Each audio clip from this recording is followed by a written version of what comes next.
Hi everyone, trust you guys are doing amazing.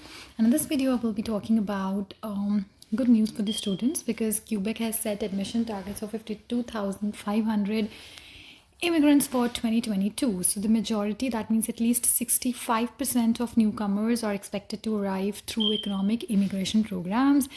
So it's a good news if you want to look at Quebec as your destination for coming to Canada.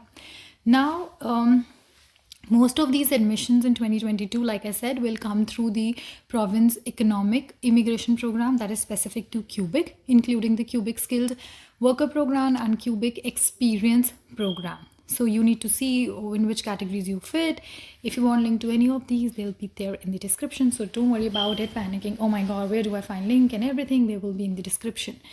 Now the plan stays that the course on the target established during the public consultation held in the summer of 2019 as part of Quebec immigration planning for 2022 period. That means a 2-year planning. Now it calls for admission from somewhere between 49,500 to 52,500 immigrants in 2022 across all the categories like I just said, and as well as an additional 18,000 admissions to reach the admission levels that were not met by the federal government in 2020 because of COVID pandemic. So that means if Quebec is your destination, then you have like a variety of options. You just need to figure out which option suits you best and you can come to Canada. Now this means that more than 70,000 newcomers could be admitted to the province because 52,000, then we have 18,000. So it's technically more than 72,000 can come. So that means there are lots and lots of options, as I mentioned. So now a maximum target is 33,900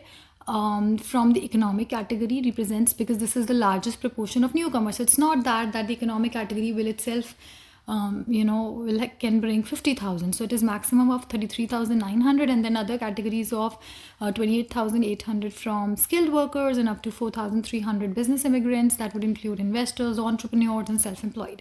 Now the remaining 18,600 permanent residents are expected to arrive through family reunification, refugees and other immigrant programs. So that means they have set approximately more than 70,000 would be coming in, and they have bifurcated. So like something will come from this and then blah blah blah blah blah, so that it is not concentrated on just one category. Okay, now this plan is presented each year by Quebec Immigration Department, and it basically indicates that the number of new permanent residents they're expecting to bring in, through which program, what percentage is with which. So of course you can see through economic programs it's the maximum percentage that brings in. And yeah, so like you've seen that Quebec has its own criterias and things on the basis of, and guidelines on the basis of which they have admissions. Why? Because following a 1991 immigration agreement that was signed with Canada, Quebec said that it will be responsible for setting its own admission targets, and it is the only province in Canada that has such an arrangement with Canada's federal government. So even if you will see when I say that these things are there except Quebec, because they have their own fundas that they apply, and they have made an arrangement with the federal government. And the new figures that have come up is because they have to increase Quebec's immigration targets as compared to the past 2 years. So they have their own targets, they have their own plans which deviates from what the rest of Canada does. And so no matter which category you fall into, Quebec, you will see there'll be certain its and bits where Quebec has its own place. So if you want to go to Quebec, has its own criteria. So if you want to go to Quebec, you need to ensure that you meet those criterias. And yeah, so that's all about it. That's pretty good news. If you're looking for immigration to Canada through any of these modes, then Quebec is open because it will be welcoming more than 70,000 immigrants. So yeah, that's all about it. Take care. Bye.